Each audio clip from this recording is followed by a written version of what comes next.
independent hairline plant? Is that what you just said?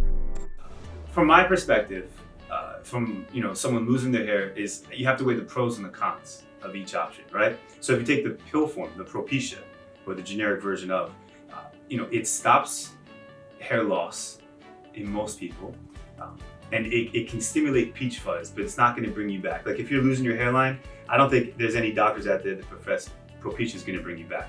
So essentially, it helps kind of stop more hair loss from happening.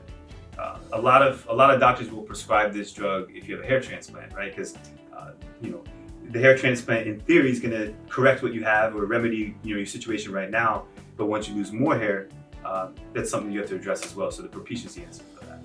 So, okay, the pros and the cons of it. It could potentially stop. It doesn't work for everybody. But the cons now, let's look at those.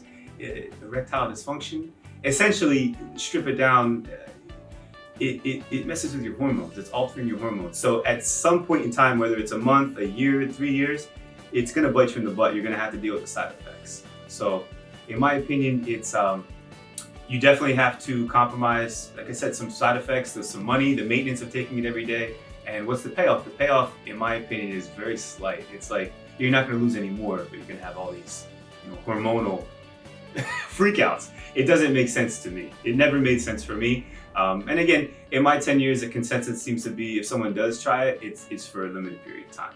It's not a sustainable option, in my opinion. It's definitely not a long-term option.